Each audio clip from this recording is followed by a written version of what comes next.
Hello प्यारे बच्चों, कैसे हैं आप सब। आपका एक बार फिर से स्वागत है हमारे एक और नए वीडियो में। तो आज का टॉपिक आप देखकर समझ गए होंगे। आज हम पढ़ने वाले हैं आकारांत शब्द का रूप जो है छात्रा शब्द स्त्रीलिंग। ऐसे मैंने आकारांत शब्द का रूप पहले ऑलरेडी बना दिया है, तो अगर आपने देखा है तो इस वीडियो को स्किप कर सकते हैं, क्योंकि इसमें भी वही चीज जो है दोहराने वाले हैं। इसमें हम जानने वाले हैं कि आकारांत शब्द का रूप कैसे बिना रटे ट्रिक से याद कर सकते हैं, कैसे इसको अनुवाद में उपयोग किया जाता है। ऐसा कौन सा ट्रिक है जिससे हमें रटने की जरूरत ना पड़ेगी, बल्कि हमेशा याद रहेगा और हमें कभी भूल नहीं पाओगे। तो ये सब जानने वाले हैं इस वीडियो में। तो वीडियो को कर दीजिए लाइक, और चैनल पर नए हो तो चैनल को कर लीजिए सब्सक्राइब, बेल आइकन ऑल पर सेट कर लीजिए। तो चलिए इस वीडियो को शुरू करते हैं। तो सबसे पहले देखते हैं मैंने हेडिंग क्या लिखा है। हेडिंग लिखा है आकारांत छात्रा शब्द रूप स्त्रीलिंग। आकारांत यानी कि वैसे शब्द जो आ की मात्रा पे अंत होते हैं। आकारांत का मतलब होता है कि वैसे शब्द जो आ की मात्रा पे अंत होते हैं। जैसे मैंने यहाँ पर लिखा है छात्रा, तो छात्रा को अगर हम देखते हैं तो छात्रा का जो अंतिम अक्षर है वो क्या है, त्रा है। और अगर हम त्रा को देखें तो इसमें आ की मात्रा लगा हुआ है, आ की मात्रा इसमें लगा हुआ है। तो ऐसे शब्द जो आ की मात्रा पे अंत होते हैं उसे आकारांत कहते हैं। और मैंने यहाँ पे बहुत सारे आकारांत शब्द लिखे हैं, और मैं यही बता दूं आपको कि जैसे छात्रा का शब्द रूप चलेगा, सेम उसी प्रकार से इन सब का भी शब्द रूप चलेगा। यानी कि कहने का मतलब यह है कि अगर आप छात्रा का शब्द रूप याद कर लेते हैं, इसका ट्रिक समझ जाते हैं, आपको इसको बनाने याद करने आ जाता है, तो इसका मतलब है कि आपको ये सब के सब आ जाएगा। आपको दोबारा मेहनत करने की जरूरत नहीं पड़ेगी। आप एक याद करोगे, ये सब कुछ आपको फ्री में मिलेगा। तो चलिए समझते हैं क्या कुछ जो है मैंने लिखा है, क्या कॉलम बनाया है, उसके बाद हम छात्रा शब्द रूप को समझ लेंगे। तो मैंने यहाँ पे कॉलम बनाकर तैयार किया है। इस तरफ लिखा है विभक्ति और इस तरफ लिखा है वचन। आपको पता ही होगा विभक्ति 8 होते हैं संस्कृत में, और इसी को हिंदी में कारक कहते हैं। कारक यानी कि संस्कृत में विभक्ति। तो हिंदी में भी कारक 8 होते हैं और संस्कृत में विभक्ति 8 होते हैं। और 8वां नाम क्या है, प्रथमा, द्वितीय, तृतीय, चतुर्थी, पंचमी, षष्ठी, सप्तमी और संबोधन। ये होता है कर्ता कारक, कर्म कारक, कर्म कारक, संप्रदान कारक, अपदान कारक, संबंध कारक। तो इस प्रकार से होता है, ठीक है। इसका चिन्ह होता है कर्ता ने कर्म को करण से संप्रदान के लिए, अपदान से संबंध कारक की अधिकरण में पर संबोधन हे हो अजय हो अरे। तो ये है कारक यानी कि विभक्ति। आप यहां देखो, ये है एक वचन, द्विवचन, बहुवचन। एक वचन यानी कि जिससे सिर्फ एक संख्या का बोध हो, द्विवचन यानी कि जिससे दो संख्या का बोध हो, और बहुवचन जिसमें बहुत सारे संख्याओं का बोध हो। तो ये था कॉलम। अब हम समझते हैं कि जब हम आकारांत स्त्रीलिंग शब्द छात्रा समझेंगे, पढ़ेंगे, तो मैं आपको रट्टा मारने के तरीका नहीं बताऊंगा। मैं आपको ये नहीं कहूंगा कि छात्रा, छात्र, छात्रा ऐसे जो है रटते जाओ। मैं आपको एक यूनिक तरीके से बताऊंगा। मेरा बताने का तरीका यह है कि मैं आपको वचन बाई वचन बताऊंगा। यानी कि पहले आप एक वचन याद कर लो, फिर द्विवचन याद कर लो, और उसके बाद बहुवचन याद कर लो। और अगर ऐसे आप याद करते हो तो आपको बहुत ही सिंपल तरीके से सब कुछ समझ में भी आ जाएगा और याद भी हो जाएगा। आपको रटने की जरूरत नहीं पड़ेगी। अच्छा बताओ, रटना किसको पसंद होता है? कई बंदे होते हैं जो हर चीज को रट जाते हैं, और कई बंदे होते हैं जो हर चीज को समझते हैं। तो आप में से किनको किनको समझना पसंद है, आप मुझे कमेंट बॉक्स में लिखिए कि हाँ सर मुझे समझना पसंद है। आप मुझे अभी कमेंट बॉक्स में लिखिए कि आप में से किनको किनको समझना पसंद है। चलिए, तो मैं आपको समझने का भी तरीका बताता हूं और रटने का भी तरीका बताता हूं। तो सबसे पहले मैं एक वचन देखूंगा, एक वचन को याद कैसे करेंगे इसको समझेंगे। तो छात्रा शब्द का रूप अगर हम एक वचन में याद करते हैं तो इस प्रकार से होगा, छात्रा, छात्राम, छात्रया, छात्राय, छात्रायः, छात्रायः, छात्राम, और हे छात्रे। ठीक है, इसको हम थोड़ा सा अच्छे ढंग से लय में पढ़े तो इस प्रकार से पढ़ेंगे, छात्रा, छात्राम, छात्रया, छात्राय, छात्रायः, छात्रायः, छात्रायाम, छात्रे।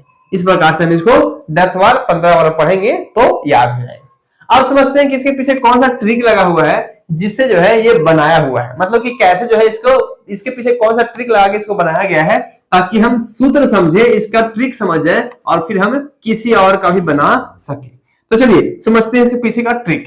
तो सबसे पहले हम बात करते हैं इसके लास्ट में जो है, देखिए छात्रा शब्द रूप पढ़ रहे हैं। तो छात्रा शब्द रूप पढ़ रहे हैं, इसका मतलब ये है कि सब में छात्रा छात्रा तो लिखा ही होगा, लेकिन छात्रा के अलावा और क्या इसमें सूत्र ऐड किया गया है, हम उसको पकड़ेंगे।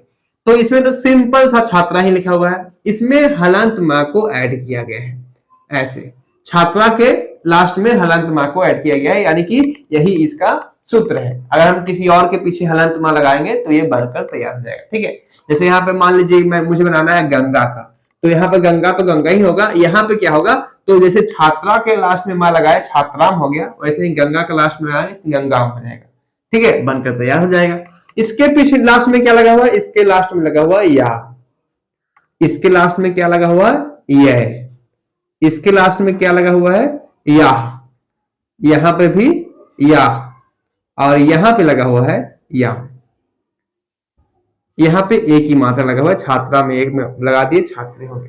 तो यही है इसके पीछे का सूत्र। और अगर इसी सूत्र को आप याद कर लेते हो, फिर आप किसी का भी रूप बना सकते हो आकारांत स्त्रीलिंग शब्द का।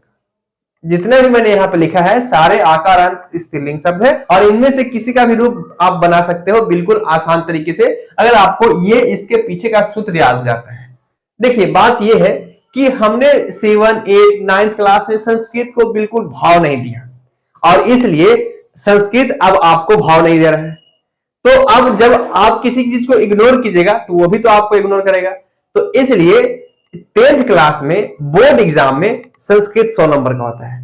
तो 100 नंबर को पाने के लिए आपको थोड़ा सा कठिन मेहनत करना पड़ेगा। अब संस्कृत को ऐसे मत समझिए कि मतलब इसमें कुछ नहीं है, इसमें बहुत कुछ है। क्योंकि संस्कृत अगर आपका पकड़ है तो आपको पूरा का पूरा 100 नंबर मिलने वाला है, और 100 नंबर मायने रखता है। तो चलिए थोड़ा सा ध्यान लगा के, थोड़ा सा मन लगा के पढ़ लेते हैं, ताकि हमें अच्छा नंबर मिल सके। तो देखिए ये है इसका सूत्र। अब हम किसी और का बनाकर देखते हैं कि कैसे बनाया जाता है। तो मान लीजिए कि मुझे बनाना है, किसका बनाऊं मैं, मुझे बनाना है गंगा का। गंगा नहीं, मैंने बनाया है पिछली वीडियो में गंगा का।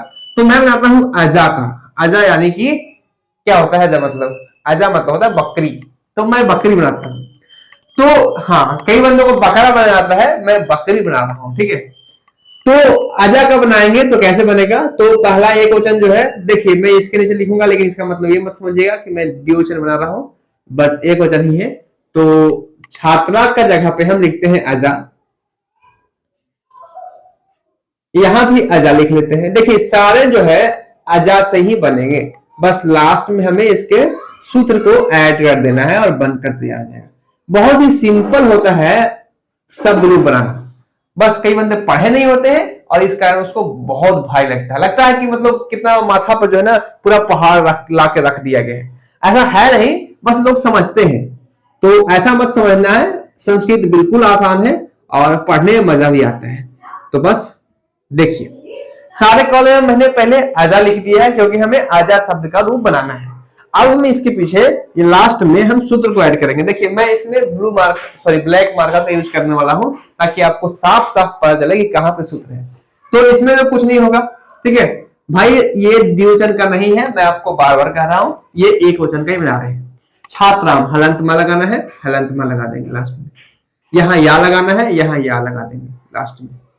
ठीक है, कोई दिक्कत नहीं होना चाहिए। देखिए छात्रा की जगह छात्र किया गया, मतलब आ की मात्रा हटा गया है, तो आ की मात्रा हम यहाँ पे हटा देंगे, तो जगह अजया। यहाँ पे यह है तो मैं यहाँ पे यह ऐड कर लेता हूं। यहाँ पे यह है तो यह ऐड कर लिए, यहाँ भी यह है तो यह ऐड कर लिए, यहाँ पे याम है तो याम ऐड कर लिए। ठीक है, और यहाँ पे एक ही मात्रा है तो यहाँ से ये हटाकर की एक ही मात्रा ऐड कर लिए। अब हम पढ़ेंगे तो इस प्रकार से पढ़ेंगे, अजा, अजाम, अजया, अजाय, अजाया, अजाया, अजायाम, अज। ठीक है, जैसे मैंने पढ़ा था छात्रा, छात्राम, छात्राया, छात्राय, छात्राया, छात्राया, छात्रायाम, छात्रे, उसी प्रकार से अजा, अजाम, अजाया, अजाय, अजाया, अजाया, अजायाम, अजी। ठीक है, इसे है ज्यादा कुछ नहीं। देखिए अगर आप गौर से देखेंगे तो सब में यह ही है, इसमें भी यह है, इसमें भी यह है, इसमें भी यह है, इसमें भी यह है, इसमें भी यह है, सब में यह ही है, यह है। ठीक है, इसमें यह लगा हुआ है, इसमें भी यह है, इसमें भी यह है, इसमें भी यह है, बस इन दोनों में विसर्ग लगा हुआ है, इसमें हलंत मा लगा हुआ है, इसमें ऐ की मात्रा लगा हुआ है। तो अगर गौर से देखेंगे समझेंगे तो आपको बहुत ही आसान लगेगा। तो यह है इसके पीछे का सूत्र। संस्कृत ग्रामर पे मैंने ऑलरेडी काफी वीडियो बना चुका है, चाहे वो संधि हो, समास हो, उपसर्ग हो, पुरुष हो, वचन हो, लकार हो, अनुवाद हो, चाहे जो टॉपिक है, संस्कृत के हर एक टॉपिक पे मैंने डिटेल्स वीडियो बनाया है। तो आप एक बार मेरा प्लेलिस्ट जरूर चेक कीजिएगा, लिंक डिस्क्रिप्शन बॉक्स में दिया हुआ है। चलिए अब समझते हैं कि द्विवचन को कैसे याद करेंगे, इसके पीछे कौन सा ट्रिक लगा हुआ है। तो सबसे पहले पढ़ते हैं क्या इसको रटने का तरीका क्या है।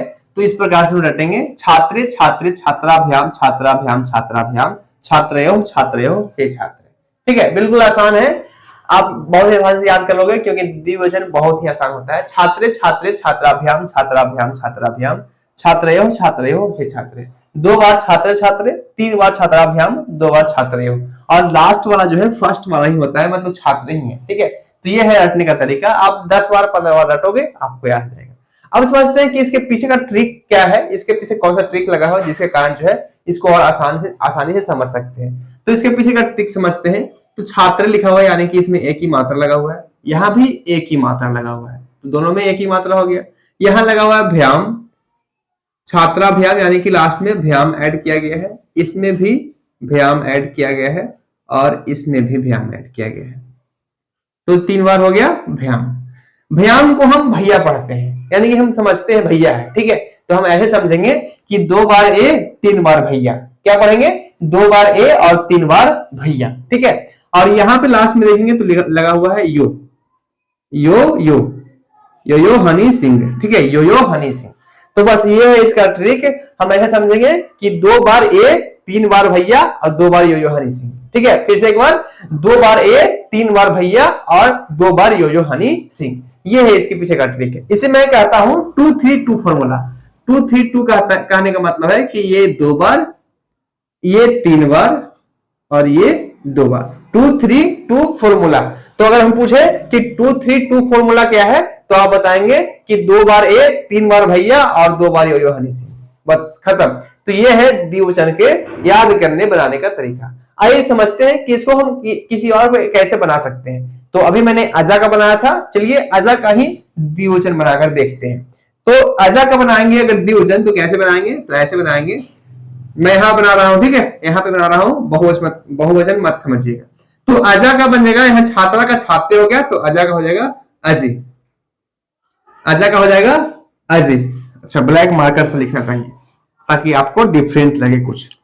तो यहां पे हो जाएगा अजा का अजी, एक ही मात्रा इसमें ऐड की, अजे हो गया। इसी प्रकार से यहां भी अजे हो जाएगा क्योंकि दोनों सेम होता है, तो अजे। यहां हो जाएगा अजाभ्याम, अजाभ्याम।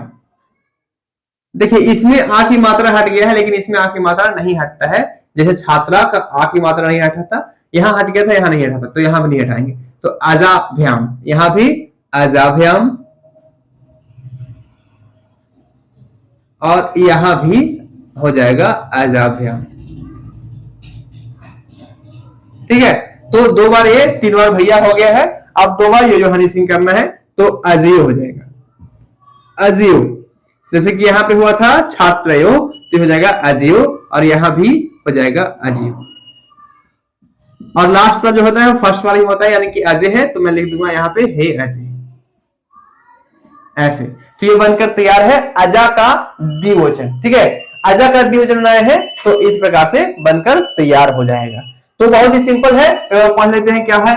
अजे अजे अजाभ्याम अजाभ्याम अजाभ्याम, अजयो अजयो और हे अजे। ठीक है, तो आप चाहें तो इसमें से किसी का भी आप रूप बना सकते हो या किसी और का भी रूप बना सकते हो। अगर आपका नाम जो है वो भी, आपका नाम भी जो है आ की मात्रा पे अंत होता है यानी कि आकारांत है, आपके नाम का शब्द भी आकारांत है, तो आप अपने नाम का ही बना सकते हैं। आप मुझे कमेंट बॉक्स में लिखिए कि आप में से किनका किनका नाम जो है वो आकारांत है यानी कि आ की मात्रा पे अंत होता है। अगर आप यहां तक पहुंच गए हैं मतलब आपको वीडियो अच्छा लग रहा है। अगर वीडियो अच्छा लग रहा है तो लाइक कर दीजिए और चैनल को सब्सक्राइब कर लीजिए, और हाँ अपने दोस्तों के साथ भी शेयर कर दीजिए। तो चलिए आगे बढ़ते हैं और अब जान लेते हैं कि बहुवचन का क्या सूत्र होता है, क्या ट्रिक होता है, इसको कैसे याद करेंगे। तो सबसे पहले हम देखते हैं कि इसको कैसे रट सकते हैं, क्योंकि रटना ही जरूरी है। बहुत सारे बंदे होते हैं रटने वाले होते हैं, तो जो रटने वाले हैं उनके लिए ठीक है ऐसे रटेंगे, छात्रा छात्रा छात्राभि छात्राभ्य छात्राभ्य छात्रा नाम छात्रासु और छात्रा। ठीक है, फिर से एक बार, छात्रा छात्रा छात्राभि छात्राभ्य छात्राभ्य छात्रा नाम छात्रासु और हे छात्रा। इस प्रकार से हम अगर 10-15 बार रटेंगे तो पक्का याद हो जाएगा। और नहीं तो आपको इसका ट्रिक समझना है तो आइए इसका ट्रिक समझते हैं। कौन सा ट्रिक इसके पीछे लगा हुआ है। तो इसका ट्रिक इस प्रकार से है, छात्रा यानी कि यहाँ पे आह की मात्रा लगा हुआ है, ठीक है। अगर छात्रा में आह लगा देंगे तो बन जाएगा छात्रा, ये दोनों विसर्ग आ जाएगा। यहाँ भी आह की मात्रा लगा हुआ है, यहाँ पे लगा हुआ है भी, यहाँ पे लगा हुआ है छात्रा में हम लगाएंगे भी तो हो जाएगा छतरा भी। यहाँ लगा हुआ है भैया, इसको हम ऐसे पढ़ते हैं, ये भैया यानी कि छोटका भैया, ठीक है। यहाँ भयाम था यानी कि बड़का भैया थे, और ये भैया है यानी कि छोटका भैया है। तो इस प्रकार से हम पढ़ेंगे ऐसे। देखिए आह आह, एक बार भाभी दो बार भैया, ठीक है। ये भी है यानी कि भाभी समझिए, ये भी है यानी कि भाभी समझिए। तो हम इसको ऐसे पढ़ेंगे कि आह आह, एक बार भाभी दो बार छोटका भैया। ये छोटका भैया है क्योंकि ये भैया है, ये बड़का भैया है क्योंकि ये भयाम है, तो ये बड़ा है इसलिए बड़का भैया, ये छोटका भैया। तो क्या है इसका ट्रिक क्या है, आह आह, एक बार भाभी दो बार भैया। और इसके लास्ट में क्या, यहाँ पे आगे देखें तो लिखा हुआ है नाम, और इसमें है सु, यानी कि ये बनकर तैयार है, ठीक है। लास्ट वाला तो फर्स्ट वाला होता ही है, आपको पता ही है।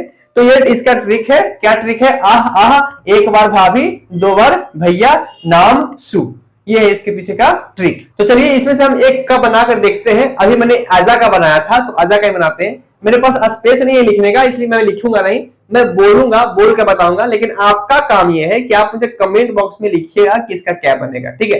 तो आजा का बनाया था तो हम इस प्रकार से बनाएंगे। अगर हम बहुवचन में आजा का बनाएंगे तो बनेगा अजाह अजाह, क्योंकि यह विसर्ग है तो विसर्ग लगाएंगे तो बन जाएगा अजाह अजाह, अजाभी, अजाभ्या, अजाभ्या, अजा नाम और अजासु, और यहाँ हो जाएगा हे अजा, ठीक है। फिर से एक बार, अजाह अजाह, अजाभी, अजाभ्या, अजाभ्या, अजा नाम, अजासु और हे अजा। तो इस प्रकार से इसका रूप बनेगा। आपका होमवर्क ये है कि आप अजा का नहीं बनाएंगे, आप अजा का तो नहीं बनाएंगे क्योंकि मैंने बता दिया है। आप बनाएंगे किसका बनाएंगे, आप रमा का बनाएंगे, आप रमा का बनाएंगे कमेंट बॉक्स में, ठीक है। ये आपका होमवर्क है। आप कमेंट बॉक्स में जाइए और कमेंट कीजिए कि रमा का जो शब्द है वो बहुवचन में कैसे बनेगा।